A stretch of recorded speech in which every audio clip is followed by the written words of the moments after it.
সবার চরণ বন্ধু দন্তে করি। জয় শ্রী রাধে, জয় শ্রী রাধে।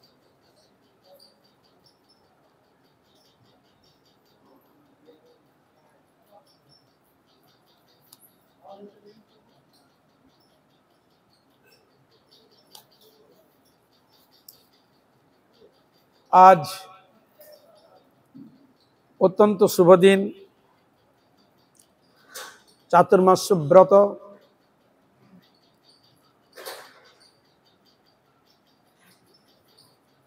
ভগবান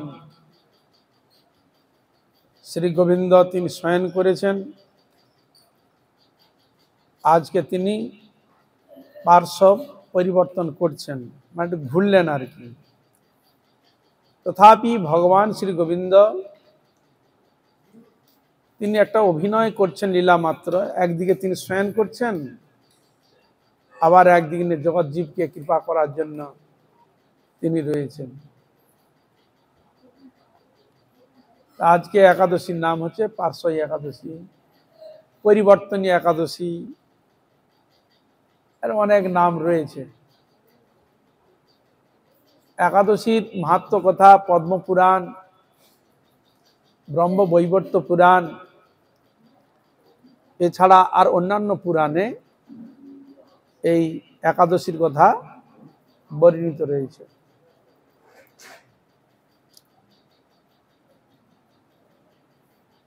একাদশীর সম্বন্ধে শাস্ত্র তো বহু কিছু কথা বলেছেন, যে কথাগুলো যদি আমরা যৎকিঞ্চিৎ যদি একটু মেনে চলি, এতেই আমাদের অশেষ ভগবানের কৃপা লাভ করতে পারি। কলিযুগের মানুষ অন্নগত প্রাণ, ব্রত উপবাস আদি করতে পারে না, সব দিক দিয়ে সম্ভব হয় না। তথাপি যদি কেউ কিছু যদি একটু যদি তিনি নিয়ম নিষ্ঠা করে করেন, ভগবান গোবিন্দ তিনি ভাবেন যে আমার জন্য অনেকটা করেছি, যথেষ্ট করেছি, এতেই ভগবান খুশি হন।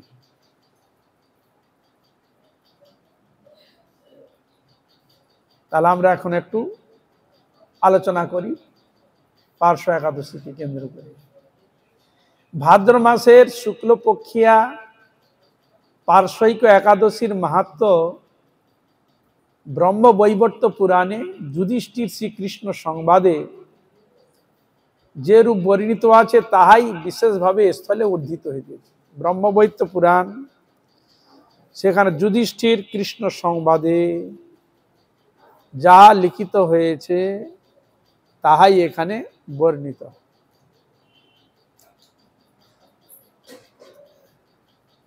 তারা আপনারা জানেন যে শ্রীমদ্ ভগবদ গীতা যেটা আমরা পাচ্ছি, যে অর্জুন প্রশ্ন করছেন, ভগবান কৃষ্ণ উত্তর দিচ্ছেন, ঠিক ওই প্রকার একাদশীর কথা সম্বন্ধে যুধিষ্ঠির মহারাজ ভগবান গোবিন্দকে প্রশ্ন করছেন, আর ভগবান তিনি যুধিষ্ঠির প্রশ্নের উত্তর দিচ্ছেন।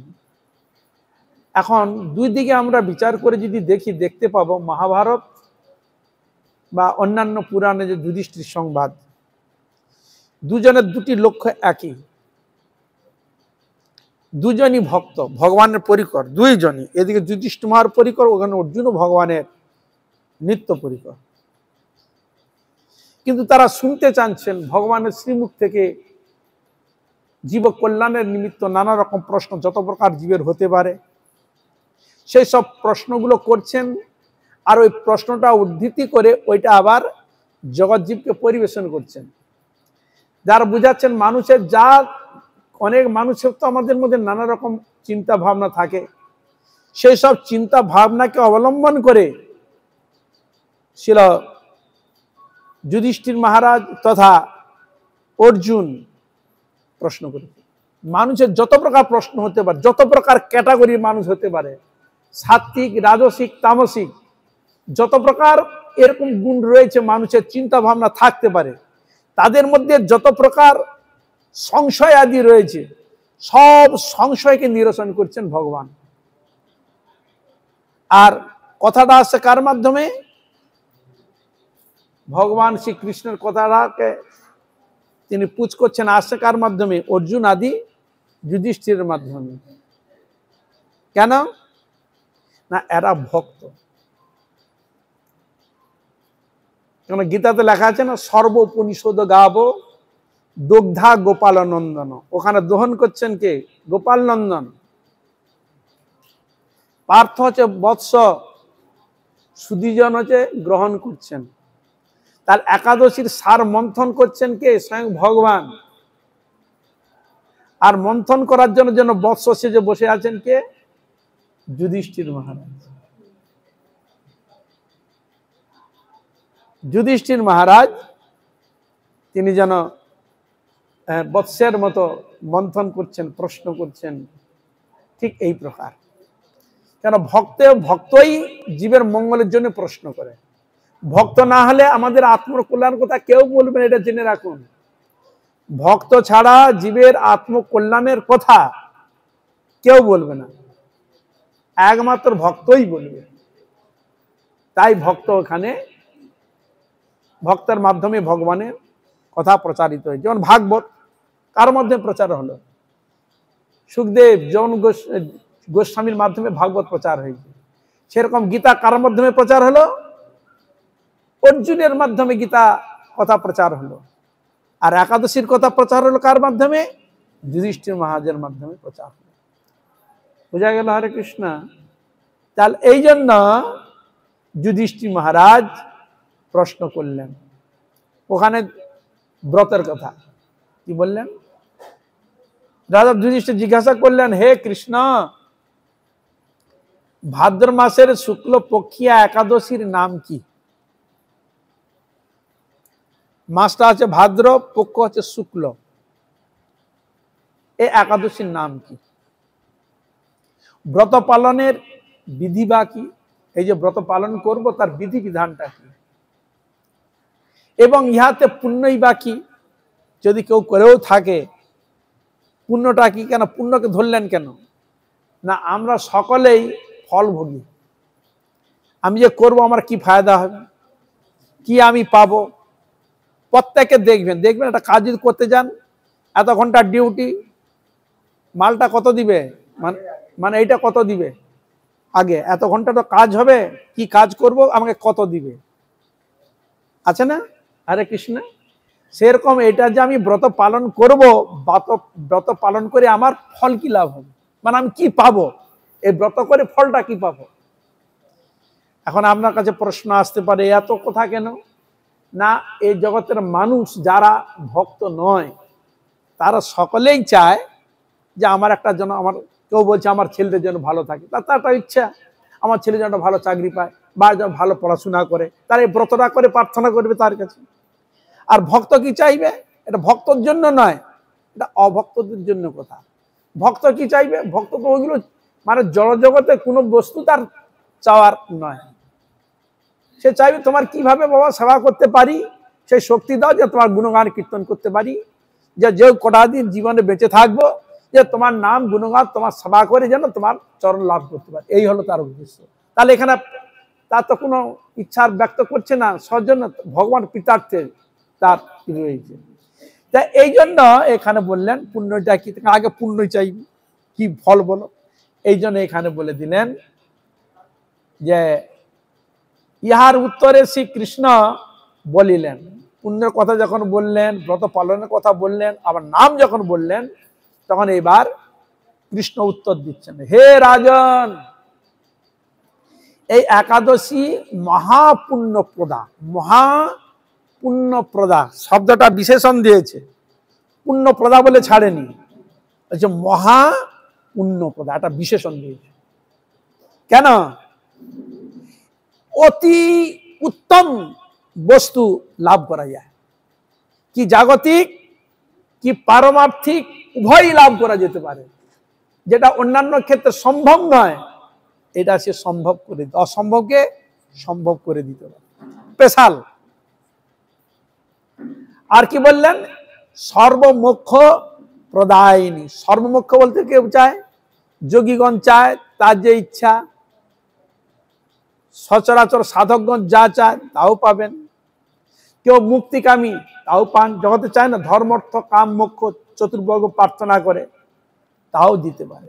আর শব্দটা প্রয়োগ করলেন সর্বমোক্ষ, মানে যত প্রকার বস্তু তোমার ইচ্ছাও যদি থাকে ভগবান সবটাই পূরণ করে। কিন্তু আমরা পূরণ করতে পারি না কেন? না, আমরা যেটুকু করি মনোযোগ দিয়ে করি না। ব্যাপারটা হচ্ছে আমাদের গন্ডগোল। আমরা মনোযোগ দিয়ে 16 আনা দিয়ে ভগবানের ঠিক ঠিক সাধন ভজন করতে পারি না, মনোনিবেশ করি। হয়তো মালা করছি, হয়তো হরিনাম করছি বা কিছু সেবা করছি, কিন্তু ভগবত অনুশীলনে নয়।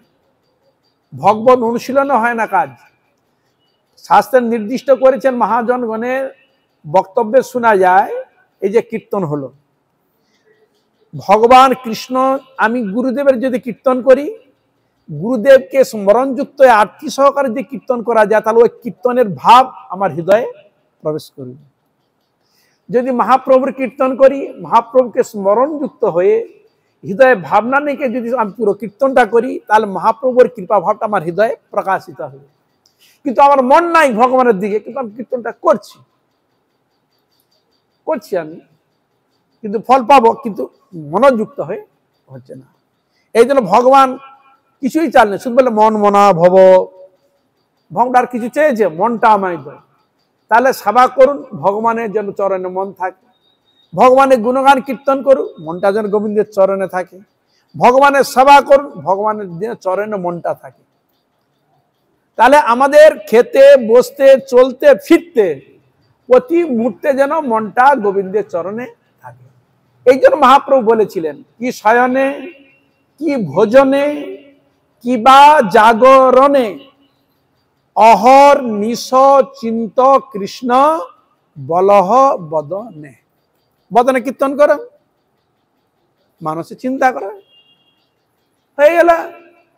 তাহলে আমরা যতদিন না মানে এই অভ্যাসটা না করছি, সবসময় মন যোগ হয়ে গোবিন্দের চরণের নাম মন বসাচ্ছি, হরিনাম করতে করতে, কীর্তন করতে করতে, যতক্ষণ না একাগ্রভাবে মন, ততদিন পর্যন্ত আমরা ঠিক ঠিক যেতে পারবো না। আর যারা এরকম মনকে বসিয়ে ফেলেছে, জেনে গেছে রহস্যটা, তারা হরিনাম করলে ভগবানের চরণ মন বসিয়ে হরিনাম করবে, কীর্তন করলে ভগবানের চরণ মন বসিয়ে কীর্তন করবে।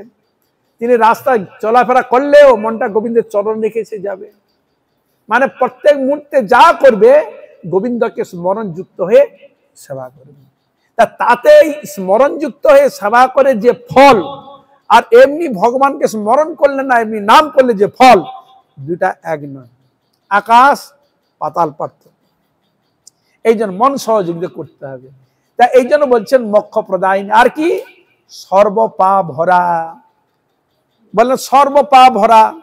তাহলে পাপ আছে বলেই তো গোবিন্দের চরণ মনটা বসাতে পারছি না, ভগবানের গুণগান ঠিক মতো করতে পারছি না। কেন? পাপ করেছি বলে। এটা সবসময় জেনে রাখবে। ভগবানের চরণ মন বসে না কেন? হরিনাম করতে ইচ্ছা হয় না কেন?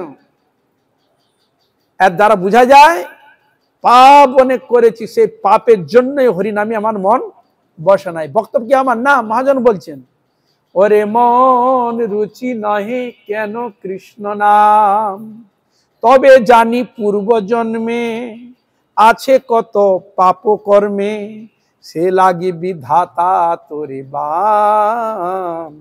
ওরে মন রুচি নহে কেন কৃষ্ণ নাম। এই যে রুচি হয় না, তারা কি প্রমাণ হয়?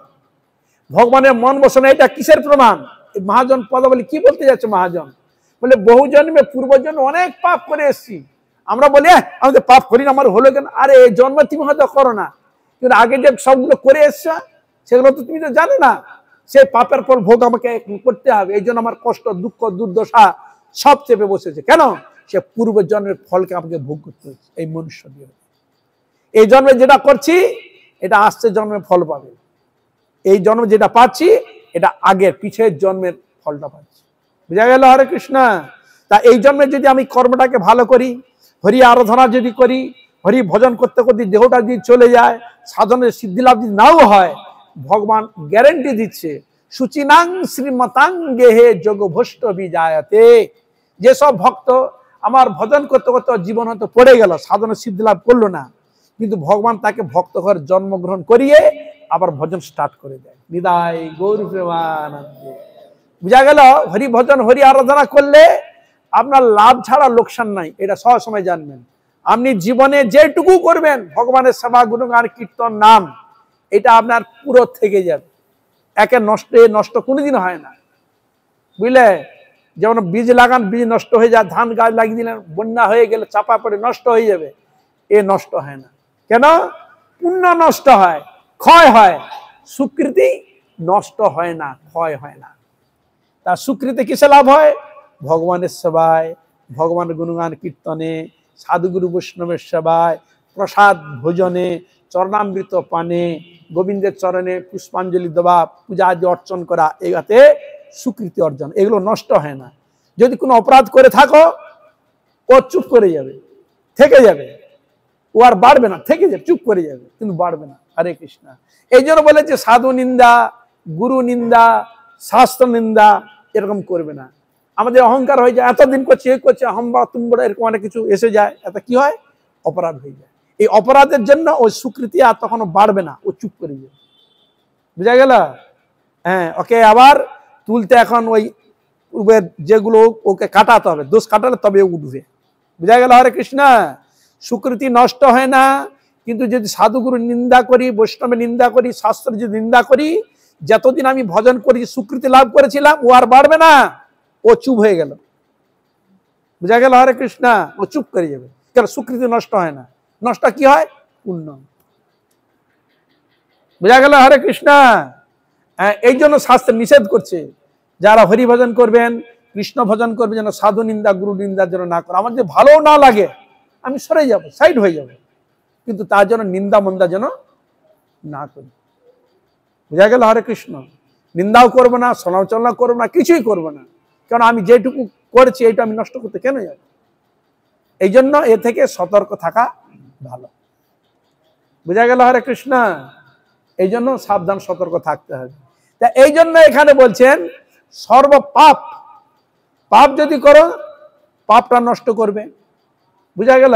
পাপটা নষ্ট করবে। এই জন্য বলছে, কেন পাপটা বললো না? আমরা পাপী, পাপ করেছি বলেই তো হরিভজন করতে চাচ্ছি না, মন যাচ্ছে না হরিভজনে, হরি আরাধনা যাচ্ছে না, এটা পাপ করেছি। তবে জানি পূর্ব জন্মে আছে কত পাপ কর্মে, তে লাগি বিধাতা তৈরি বাম। এই যে বিধাতা বাম আছে, মানে মুখ, বাম মানে মুখ ঘুরিয়ে নিয়েছে, আমার প্রতি শুভ দৃষ্টি তার নেই। কেন? ওই পাপ করেছি। এই জন্য পাপ যদি আমি করে থাকি, তাহলে আমার মতো হায় উতাস যাবে, ঠাকুর আমি পূর্বজনে এমন কিনা পাপ করেছি, ঠাকুর তোমার চরণে আমার ভক্তিও নাই, তোমার ভজন করা প্রবৃত্তি জাগে না, তোমার নাম করা প্রবৃত্তি জাগে না, তোমার কীর্তন করা প্রবৃত্তি জাগে না। হ্যাঁ, কত না আমি পাপ করেছি, তখন হৃদয়ের মধ্যে খেদ আসবে, খেদোক্তি আসবে। এই জন্য শাস্ত্র বলে যে ঠাকুর পূজা করতে গেলে হৃদয়ে আমি পাপী, হ্যাঁ আমি অনেক জন্মের অপরাধী, এরকম হৃদয়ে জেনে ওই ভিতর থেকে সবগুলোকে ছেড়ে দিয়ে ভগবানের কাছে ক্ষমা চেয়ে সেবা পূজা করবে। এই জন্য শাস্ত্র ওখানে লেখা আছে, পাপাহম পাপ কর্মাহম পাপাত্মা পাপ সম্ভবম ত্রাহিমাম কুণ্ডরী কাক্ষম সর্ব পাপ হরো হরি। পাপাহম, হে হরি আমি পাপী, পাপ কর্মাহম আমি পাপ কার্যে লিপ্ত, পাপাত্মা পাপ সম্ভবম পাপী আত্মা সে না কিরা পাপ কাজে লিপ্ত হয়। হরে কৃষ্ণ। পাপাত্মা পাপ সম্ভবম ত্রাহিমাম কুণ্ডরী কাক্ষ, হে কুণ্ডরী কাক্ষ। এই কুণ্ডরী কাক্ষ ভগবানের নামটা কেন না, এই নাম করলে আমাদের পাপকে অনায়াসে দূরে ছুঁড়ে ফেলে দেয়, ধ্বংস করে দেয়। এই কুণ্ডরী নামের এত প্রভাব। বুঝা গেল? এখানে তো অন্য তো কোনো নাম ঢুকাতে পারতো, কি ঢুকাচ্ছে? কুণ্ডরী কাক্ষ। বুঝা গেল? মানে পুণ্ডরী কাক্ষের নামের এমন বৈশিষ্ট্য, মানে যত পাপ করুন না কেন পুণ্ডরী কাক্ষর নাম বললে ও পাপকে ধুয়ে মুছে উড়ে দিয়ে দিল। বোঝা গেল? ও তো একদিকে দিল। তাহলে আমি পাপী, পাপ কার্যে লিপ্ত, ঠাকুর তুমি আমাকে এই সব থেকে আপনি আমাকে উদ্ধার। ও কেন? এই পূজা করার সময় মন্ত্র রয়েছে না, পূজা করার সময় ক্ষমা চেয়ে নিতে হয়। তস্মিন তুষ্টে জগৎ তুষ্টং প্রীতে প্রীতাং জগৎ অপরাধ সহস্রাণি ক্রিয়ন্তে অহর্নিশময়া দাস্যমিতিমাং ক্ষমস্ব মধুসূদনম প্রতিজ্ঞাতব গোবিন্দ নমে ভক্ত প্রণশ্যতি ইতি সংস্কৃত প্রাণম সংধারয়াম্যহম। হে গোবিন্দ, তোমার কৃপাকে অবলম্বন করে আমি তো সব পাপী, নানা দোষে দুষ্ট, হ্যাঁ, সহস্র সহস্র পাপ করেছি, কোথায় কোন জন্য কি করেছি তুমি তো জানো ঠাকুর। হ্যাঁ, তোমার কৃপাকে অবলম্বন করে আছি, হ্যাঁ চরণে রয়েছে, আপনি কৃপা করে আমার সব পাপ ধুয়ে মুছে দিয়ে তোমার চরণে ভক্তি প্রদান করি, তোমার সেবা করতে পারি। এই হলো বক্তব্য। এই জন্য হৃদয়ে হরিভজন আমি যে করছি, এই যে করছি, এটা ফল যে আমি পাচ্ছি কি অনুভবে, আরতি আসবে, হৃদয়ে আরতি। হৃদয় বহুদিন ভজন করলাম, হৃদয়ে আরতি নাই, মাথা অহংকার করে আছি, সব হাম বড় হয়ে বসে আছি, কোনো হৃদয়ের মধ্যে কোনো আরতি নাই, কোনো অনুরাগ নাই, কোনো ভাব জাগেই না, তাহলে কি বোঝা যায়, তাহলে কোনো অপরাধ রয়েছে।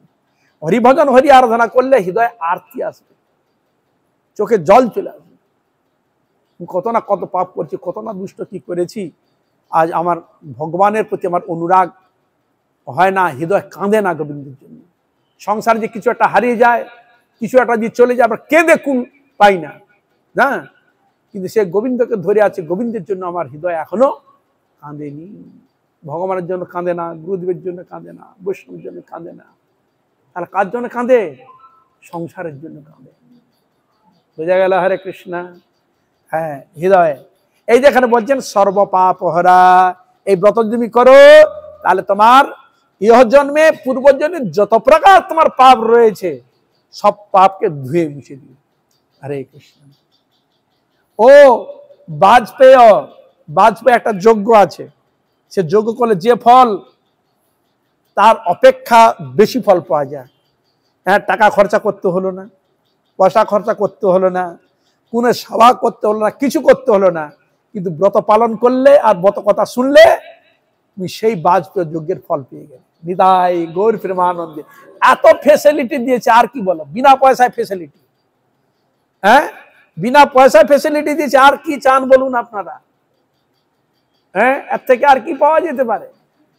যে ব্রত করো, ভগবানের নাম করো, হরি কথা শোন, সৎসঙ্গ করো, তাই তোমার কাজ হাসিল হয়ে যাবে, পয়সাও লাগলো না, বয়স করতে কত কি লাগে, তা এর থেকে আর কি সজা হতে পারে বলো? এই জন্য বলছে বাজপেয়ী যজ্ঞ অপেক্ষা অধিক ফলদাত্রী, অধিক ফল প্রদান করে। যে ব্যক্তি এই তিথিতে ভক্তিপূর্বক বামন দেবের পূজা করেন তিনি ত্রিলোকে পূজিত হন। বামন দেবের কোথায় এলো? হ্যাঁ, বলছেন এই তিথিতে যে ব্যক্তি বামন দেবের পূজা অর্চনা করেন, তখন আমি বললাম তো বামন তো আমার তো রাধা কৃষ্ণের উপাসক, আলাদা করে বামন দেবের কি করেছেন? করলে তো ভালোই, করলে আরো ভালো। তাহলে আমার বামন দেবের পূজা পায়নি, আমরা কি বলবেন? হরে কৃষ্ণ।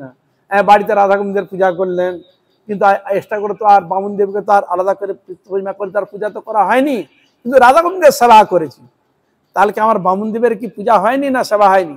হরে কৃষ্ণ। কি জাগবে? আরে ভগবানের হৃদয়ের মধ্যে সব অবতার ঢুকে বসে আছে, মূল বৃক্ষ ঢুকে বসে আছে, তাহলে গোবিন্দের চরণ যখন দেওয়া হলো তাহলে ওর মধ্যে বামন দেব পেয়ে গেল। নিতাই গৌর প্রেমানন্দে। হ্যাঁ, বুঝা গেল? হ্যাঁ, তাহলে অবতারটা কার? আমার গোবিন্দের অবতার। কে সবধৃত বামন রূপ, জয় জগদীশ হরে, জয় জগদীশ হরে। তাহলে আমার গোবিন্দ বামন রূপ ধরেছে। হ্যাঁ, সেই গোবিন্দের আপনারা সেবা করেছেন, সেই গোবিন্দের আপনারা নাম করেছেন, সেই গোবিন্দের আপনার কথা শ্রবণ করছেন, তাহলে সে বামন দেবেরই হয়, তিনি কৃপা মানে পূজা পাননি? কে বলছে পাননি? তিনি পেয়েছেন। নিতাই গৌর প্রেমানন্দে। বুঝা গেল? হরে কৃষ্ণ। বলছে তিনি ত্রিলোকে পূজিত হন, স্বর্গ মর্ত পাতাল।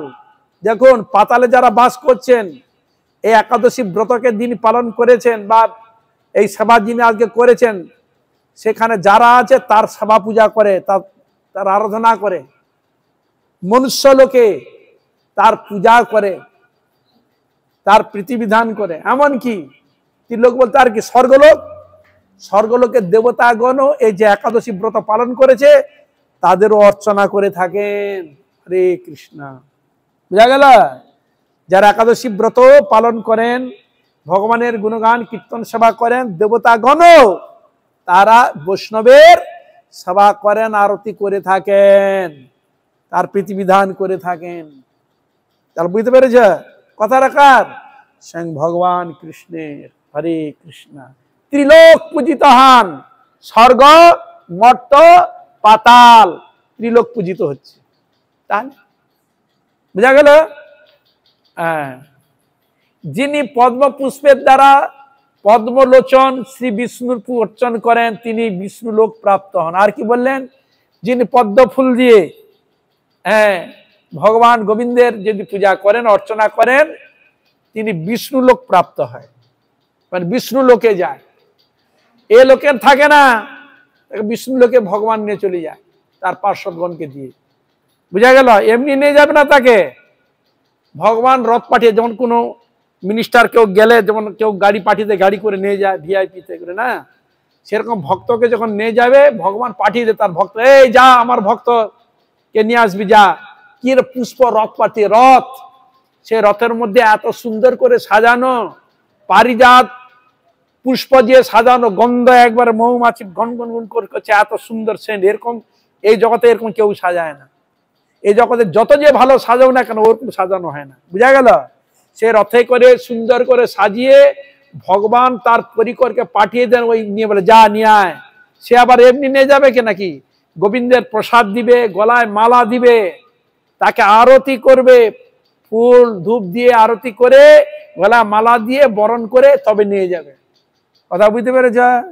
এমনি মানে ওই অন্যায় করেছে না, পুলিশ যেমন হাতে বেঁধে বা কমের দড়ি বেঁধে নিয়ে যায়, এরকম নয়। হরে কৃষ্ণ, তাকে অত্যন্ত প্রীতির সহিত, ভক্তির সহিত, অনুরাগের সহিত ওই স্থানে তাকে নিয়ে যায়। বুঝা গেল? হরে কৃষ্ণ। হ্যাঁ, আপনারা জানবেন না, মানে এটা ভাববেন না যে হরিভজন করছি না। হরিভজন, কৃষ্ণ ভজন, হরি আরাধনা, একাদশী বার ব্রত করা সাধুগুরু বৈষ্ণব সবাই কম ভাগ্য হয় না। বহু জন্মে থাকি যদি সৌভাগ্য, বিষয় ছাড়িয়া হয় বৈরাগ্য। এই বৈরাগ্য এমনি একই জন্ম হয় না। যারা হরি ভজন করে, হরি আরাধনা করে, একাদশী বার ব্রত করেন, সৎসঙ্গ করে, জানবে পূর্বজন অনেক কিছু সে করে এসে এই জন্য সে হরি ভজনে এসেছে। তবে সময়ের প্রতীক্ষা, কেউ অল্প বয়সে হয়, কেউ মায়ের গর্ভে থেকে হয়ে যায়। মায়ের গর্ভে থেকে হয়েছে যেমন প্রহ্লাদ, মায়ের গর্ভ থেকে ভক্ত। হরে কৃষ্ণ। কেউ আবার জন্ম হয়ে করছেন, কেউ অর্ধ বয়সে, কেউ বৃদ্ধ বয়সে, কেউ বৃদ্ধা বয়সে, কেউ মধ্যম বয়সে, কেউ বাল্যক অবস্থায়। বুঝতে পেরেছ? ক্যাটাগরি দেখছো না কি? হরে কৃষ্ণ। সকালে কিভাবে এসেছে? তাহলে প্রহ্লাদ এসেছেন, ধ্রুব মহারাজ এসেছেন, তাহলে এটা তো ছোট অবস্থায় এসেছে। তা এদিকে দেখে যেন আমাদের হৃদয়ে এইসব দেখে যেন জাগে। আবার সামনে যদি একটা ছোট মেয়ে বা ছেলে, সে যদি তিলক কেটে হরিনাম যদি করে, আমি যদি না করি, আমার লজ্জা পাবে না ভালো লাগবে? বলো হরে কৃষ্ণ, বলো হরে কৃষ্ণ। সে যে একটা ছোট মেয়ে বা ছেলে যদি এসে সে হরিনাম করে, হরি কীর্তন করে, সেবা করে, হ্যাঁ, আমি করি না, সে যদি আমার সামনে আসে আমার ভালো লাগবে কি? আরে রে, এটা মেয়ে করলো, আমি করতে পারলাম না, আমাকে খুব অত্যন্ত বলে মনে হয়। এই জন্য যারা সদ্গুরু পদাশ্রয় করে, হ্যাঁ, তিলক রচনা করে, গোবিন্দের সেবা, গোবিন্দের গুণগান কীর্তন করে, তারা মহা সৌভাগ্যবান, মহা সৌভাগ্যবান। শুধু সৌভাগ্য না, মহা সৌভাগ্যবান, এটা জানবেন। তা এই জন্য সেখানে বললেন ভগবান গোবিন্দ যে পদ্মপুষ্পের ফুলের দ্বারা যদি বিষ্ণু অর্চন করেন তিনি বিষ্ণু লোক প্রাপ্ত। আবার এই একাদশী হরিকথা শুনে আবার ঘুম আসবে, শোনাতে দিবে না। জানো, একাদশী হরিকথার সময় ঘুম এলে জানবে তোমার ভালো নয়, খারাপ। কেন? তুমি বসে ঘুমাচ্ছ, তোমাকে শুনতে দিল না, শোনা থেকে বঞ্চিত করলো, সৎসঙ্গ থেকে বঞ্চিত করলো। ঘুমালে ও কিছু ফল পাবে না। হরে কৃষ্ণ। এই জন্য ঘুমাতে নাই, ভগবানকে স্মরণ করে শুনতে হয়। এই তিথিতে সাহিত্য ভগবান পার্শ্ব পরিবর্তন, এই যে ভগবান এতদিন শুয়েছিলেন, আজকে তিনি পার্শ্ব পরিবর্তন করলেন, করেন বলিয়া ইহার নাম পার্শ্বকে একাদশী বা পরিবর্ধিনী একাদশী, এই জনের নাম। মানে শুয়েছিল একদিকে, একটু পার্শ্ব পরিবর্তন করলেন। হ্যাঁ,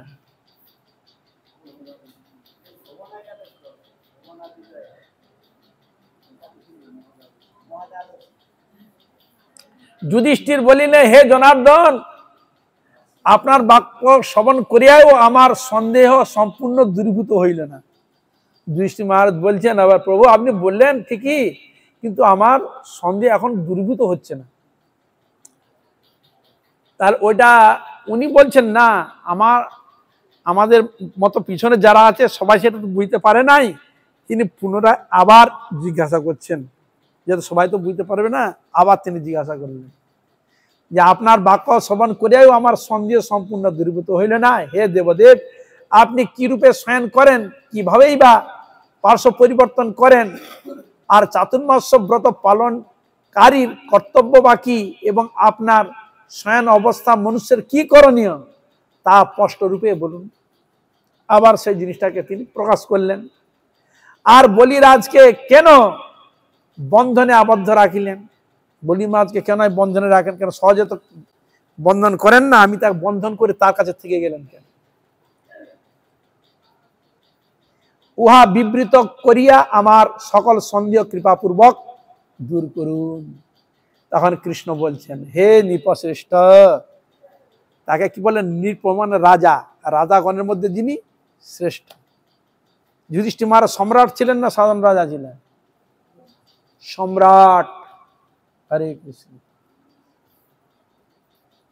হে নৃপশ্রেষ্ঠ, তখন তিনি বলছেন কি, ত্রেতা যুগে দৈত্যকুলে আবির্ভূত প্রহ্লাদ, দৈত্যকুলে হচ্ছে জন্মগ্রহণ করেছিলেন কে? প্রহ্লাদ। মহারাজের পৌত্র হচ্ছে আমার বড় প্রিয় ছিল। তাহলে প্রহ্লাদের পুত্র হচ্ছে বিরোচন, বিরোচনের পুত্র হচ্ছে বলি। সে ব্রাহ্মণগণকে পূজা ও আমার উদ্দেশ্যে যজ্ঞাদি ব্রত করিয়া আমার সন্তোষ বিধান করত। তার কি স্বভাব ছিল? রাক্ষস কুলে জন্মগ্রহণ করেও ব্রাহ্মণকে পূজা করতেন, শ্রদ্ধা করতেন, আর কি যজ্ঞ আদি ব্রত করতেন ভগবানের উদ্দেশ্যে, ভগবানের সন্তোষ বিধান করতেন এবং ভক্তের সন্তোষ বিধান করতেন। কিন্তু স্বর্গরাজ ইন্দ্রের প্রতি অসূয়াপূর্ব দেবতা সকলকে সে জয় করিয়াছিল। কিন্তু তার ইন্দ্র আদি দেবতার প্রতি তাদের প্রতি অসূয়া হলো, মানে বিরোধ ভাবাপন্ন হলো, তাদের জায়গাকে সে দখল করে নিল, জয় করে নিল। সেই জন্য দেবতাগণ ইন্দ্র আমার শরণাপন্ন হইয়াছিল। তাহলে ও যখন দখল করে নিল, তখন ওরা যারা স্বর্গ রাজ্যে থাকে, তাকে যদি স্বর্গ রাজ্য থেকে বিতাড়িত করে, সে যাবে কোথায়? সেটা পুনঃ পাওয়ার জন্য ব্যবস্থা নিতে হবে। তো তাই তিনি ভগবানের কাছে সাহায্য নেন, যে আমাদের তাড়িয়ে দিচ্ছে। দেখুন একটা সুন্দর, দেখুন লাগে, একই পিতা, পিতা একজন, হ্যাঁ, মা হচ্ছে দুজন, কিন্তু তাদের মধ্যে ঝগড়া। কল্পনা করা যায়? হ্যাঁ, তাহলে মানুষের মধ্যে হবে না কেন বলো তো? মানুষের মধ্যে হবে না কেন? দেবতাগণের মধ্যে, এদের মধ্যে রয়েছে, সব কিছু মধ্যে হয়েছে, হওয়াটা স্বাভাবিক। তখন তিনি প্রার্থনা করলেন রাজ্য পাওয়ার জন্য, ভগবানের শরণাপন্ন। তাহাদের প্রার্থনায় আমি ব্রাহ্মণ বালক বেশে, মানে ব্রাহ্মণ বালক বেশে বামন রূপে বলিরাজের যজ্ঞস্থলে উপস্থিত হইলাম। তিনি যজ্ঞ করেছিল, নাম ছিল বিশ্বরূপ যজ্ঞ। যজ্ঞ আদি করলে দান ধ্যান করতে হয়, তাই দান ধ্যানের করেছিল প্রচুর। যে যা চাইবে দান দিবে, বুঝলে? হরে কৃষ্ণ। যে যা চাইবে তাকে সেটা সে দিবে। এরকম দান, যা আসা দান নয়। এরকম দানই তোমরা শুনোনি, আজ পর্যন্ত দেখোনি। মানে রাজা রাজা কিরকম দান করত, শুধু আমরা ইতিহাসে একটু জেনে, যেমন হর্ষবর্ধন, সে মাঝে মাঝে এতে যেত, ওই হরিদ্বারে বা ত্রিবেণী সংঘ মানে এলাহাবাদে যেত। কি করতো? কেউ যদি বলে, এ রাজামশাই, আপনার যে পোশাকটা জামা পরেছেন বহু মূল্যবান, ওইটা আমাকে দেন, ও খুলে দিন। তোমরা দাতা কর্ণর নাম শুনেছ? হ্যাঁ, দাতা কর্ণ। কেন? তার কাছে যে যা চাইতো ও দিয়ে দিত।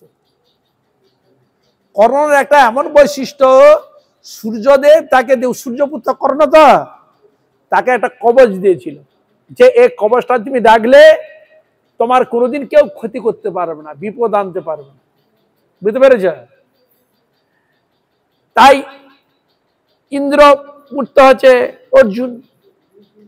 অর্জুন তাই ও দেখলো তার কর্ণ হচ্ছে প্রতিদ্বন্দ্বী, তার কর্ণের কাছে যদি কবচটা যদি নিয়ে আসা যায় তাহলে ও দুর্বল হয়ে যাবে। তাই ও ছদ্মবেশে গিয়ে কর্ণের কাছে গিয়েছে, কর্ণ আমি তোমার কাছে কি চান না, আমি তোমার এই কবচটা আমি চাই, দাও। দেখুন খুলে তাকে দিয়ে দিচ্ছি, তুমি পারবে? আমার জানি এইটা আমার খুলে দিয়ে আমার মৃত্যু হতে পারবে, তোমার দিতে পারবে কেউ? কিন্তু তিনি দিয়ে দিলেন। পরবর্তীকালে তিনি তার রূপ দেখালেন, তুমি আমাকে দিয়ে দিলে? বলে হ্যাঁ। বলে এইটাই তো তার কর্ণ, তার নাম আছে না প্রত্যেক, বলে দাদা কর্ণ এসছে, এই জন্য কর্ণের নাম হচ্ছে আগে আসে। কেন? অত্যন্ত দাতা ছিলেন তিনি, এরকম দাতা দেখা যায় না। কথোপকথন ক্ষেত্রে যাওয়া যায়, তদানীন্ত সময় চন্দন কাঠে দাহ করত, চন্দন কাঠ। যুধিষ্ঠির মহারাজ কাছে এসেছে, বলে আমি তো রাজামশাই, কিছু চন্দন কাঠ আমাকে দেন, দাহ আদি কাজে লাগবে। তখন তিনি দেখলেন তখন চন্দন কাঠের খাট এসব খাটে থাকতো, উনি দিতে পারলেন, বলে আমার তো নেই। কিন্তু যখন কর্ণের কাছে গেল, কর্ণ হচ্ছে ওই যে খাট পালঙ্কে শুয়েছিল, যে চন্দন খাট, ওই খাটটা তাকে দিয়ে দিয়েছে।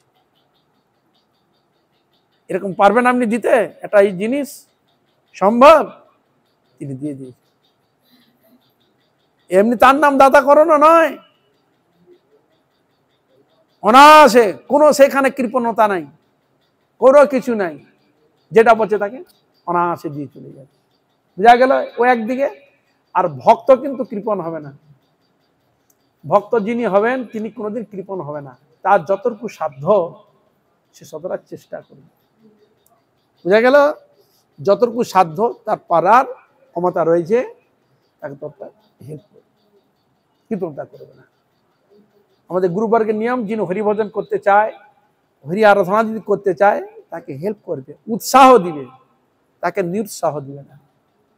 এমনকি যে হরিভজন করতে তাকে যদি কেউ মানে উৎসাহ দেয়, তাতে যিনি উৎসাহ তারও মঙ্গল ওর মাধ্যম। বুঝা গেল?